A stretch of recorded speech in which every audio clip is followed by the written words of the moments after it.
Halo teman-teman, perkenalkan nama saya Dwiki. Sekarang saya akan sedikit menjelaskan tentang khalifah-khalifah terkenal di Kekaisaran Bani Umayyah. Langsung saja kepada yang pertama. Yang pertama ada Muawiyah bin Abu Sufyan. Nah, Muawiyah bin Abu Sufyan ini memerintah dari tahun 661 sampai 680 Masehi atau sekitar 19 tahun. Dan dia seorang pendiri dari Kekaisaran Bani Umayyah. Nah, kenapa dia itu terkenal? Ada beberapa program yang telah dia jalankan atau kebijakan yang telah ia jalankan. Pertama, pemindahan pusat pemerintahan ke Damaskus. Kenapa pemindahan pusat pemerintahan ke Damaskus ini penting? Karena dengan dipindahkannya pusat pemerintahan ke Damaskus membuat pengaruh dari Muawiyah ini menjadi lebih kuat, dan dengan dipindahkannya pusat pemerintahan membuat lebih mudahnya untuk menguasai wilayah-wilayah yang baru di dekat wilayah Damaskus. Dan selanjutnya membentuk departemen dan duta yang diutus ke berbagai wilayah. Nah, dengan dibentuknya berbagai departemen membuat susunan pemerintahan dari Kekaisaran Bani Umayyah ini menjadi lebih baik, dan seperti untuk kebijakan-kebijakan juga menjadi lebih baik juga. Dan kenapa harus mengutus duta ke berbagai wilayah adalah untuk mengawasi gubernur-gubernur yang memerintah di wilayah kekuasaan Bani Umayyah. Dan apabila ada kesalahan bisa langsung dilaporkan ke khalifah. Yang selanjutnya, membeli beberapa profesional administrasi keuangan dan tata usaha dari Bizantium. Nah, dengan dibelinya beberapa profesional, membuat pemerintahan Bani Umayyah itu menjadi lebih baik dalam bidang administrasi keuangan dan juga tata usaha, yang membuat pengaruh Bani Umayyah ini menjadi lebih kuat juga. Dan selanjutnya, yang keempat, mendirikan armada laut. Nah, mendirikan armada laut juga membuat Kekaisaran Bani Umayyah ini menjadi lebih kuat, karena membuat Bani Umayyah lebih mudah untuk memperluas wilayahnya. Dan juga apabila ada serangan dari wilayah lain, dapat dibantu dengan adanya armada laut, yang membuat pertahanan dari Bani Umayyah ini menjadi lebih kuat. Dan yang kelima adalah perluasan wilayah. Perluasan wilayah yang memang tujuan utama dari Muawiyah membuat Kekaisaran Bani Umayyah ini menjadi sangat maju dan juga kaya, karena dengan banyaknya wilayah yang dikuasai membuat kekayaannya juga menjadi melimpah. Mungkin sekian saja untuk Muawiyah bin Abu Sufyan. Selanjutnya ada yang kedua, yakni Marwan bin Hakam. Marwan bin Hakam adalah khalifah keempat dari Kekaisaran Bani Umayyah. Dia itu memimpin sejak tahun 684 sampai 685 atau sekitar 1 tahun bahkan kurang.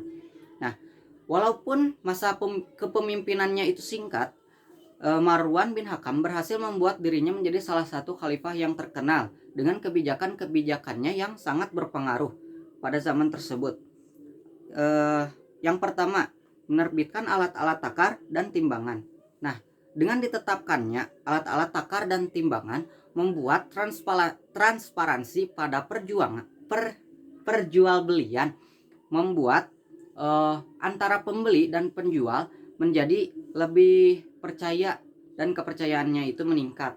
Nah, dan pada saat itu juga Bani Umayyah ini menjadi salah satu pusat dari perdagangan, dan memang penting untuk menerbitkan alat-alat takar dan timbangan supaya kepercayaan antara pembeli dan penjual itu menjadi sangat baik. Dan yang kedua, menciptakan mata uang. Nah, dengan diciptakannya mata uang membuat identitas dari Bani Umayyah ini menjadi lebih jelas, dan juga membuat pengaruh dari Bani Umayyah ini menjadi lebih kuat. Dan yang selanjutnya adalah mengatasi pemberontak. Nah, kenapa dengan mengatasi pemberontak membuat Marwan bin Hakam ini menjadi salah satu yang terkenal? Nah, Marwan bin Hakam berhasil untuk mengambil alih wilayah yang sudah dikuasai oleh pemberontak, contohnya Mesir. Nah, pada masa tersebut Mesir itu sudah dikuasai oleh pemberontak, dan kemudian diambil alih kembali oleh Marwan bin Hakam, yang membuat dirinya itu menjadi salah satu khalifah yang dipandang baik dan juga terkenal. Mungkin sekian yang dapat saya sampaikan. Mohon maaf atas segala kekurangan. Bismillahirrahmanirrahim. Selanjutnya saya Devi Tifal akan menjelaskan kebijakan dari Khalifah Bani Umayyah yang terkenal, yang nomor 3 dan yang nomor 4. Yang nomor 3 ada Khalifah Walid bin Abdul Malik. Nah, di antara kebijakan-kebijakannya ini saya akan membahas 3 poin. Yang poin pertama dan yang kedua adalah membangun sekolah dan juga rumah sakit. Nah, jadi Khalifah Walid bin Abdul Malik membangun sarana dan infrastruktur bagi rakyatnya. Di Madinah, ia memerintahkan pembangunan sumur dan merenovasi jalan-jalan umum. Khalifah Walid bin Abdul Malik juga membangun rumah sakit pertama dalam sejarah Islam. Penyandang cacat dan kaum duafa pun diberikan tempat tinggal. Mereka ditempatkan di sebuah panti yang mana pengurusnya digaji dan difasilitasi oleh negara. Selain itu, Khalifah Walid bin Abdul Malik juga melakukan renovasi terhadap Masjid Nabawi di Madinah dan Masjid Al-Aqsa di Yerusalem. Di Damaskus, yang merupakan ibu kota Bani Umayyah, Khalifah juga membangun Masjid Agung yang menelan biaya sangat besar. Nah, selanjutnya ada poin yang nomor 3 nih. Poin yang nomor 3 itu adalah membuka jalan untuk bisa berdakwah ke Andalusia. Nah, jadi Khalifah ke-6 Bani Umayyah, Walid bin Abdul Malik ini diminta oleh pemerintah Gotiyat Barat yang saat itu. Permintaan tersebut dipenuhi oleh Khalifah dengan mengirim 12.000 pasukan yang dipimpin oleh Tariq bin Ziyad. Berhasil memukul mundur pasukan Viagot aristokrasi Jerman.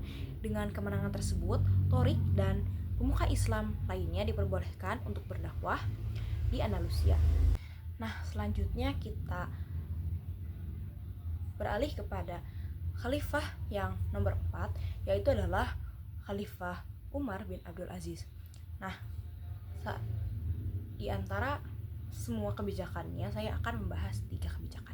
Yang pertama adalah menawarkan jabatan yang akan dipangkunya terlebih dahulu kepada umatnya. Nah, jadi Khalifah Umar bin Abdul Aziz ini memang berbeda ya dari khalifah-khalifah pada umumnya, yang mana ketika dia ditawari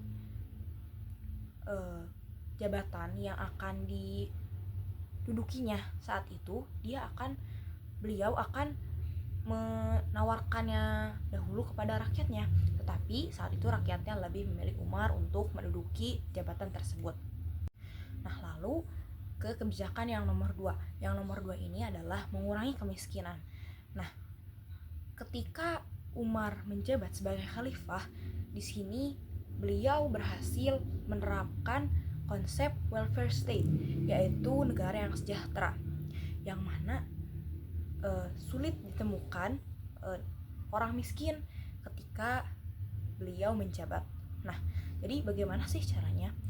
Dengan membagikan seluruh harta kekayaan pada para pejabat negara dengan adil dan rata. Selain itu, Umar juga membelanjakan harta yang ada di Baitul Mal untuk membayar hutang masyarakat. Bahkan ketika diangkat sebagai khalifah, beliau mengumpulkan rakyatnya dan mengumumkan serta menyerahkan seluruh harta kekayaan diri dan keluarganya yang tidak wajar kepada Baitul Mal.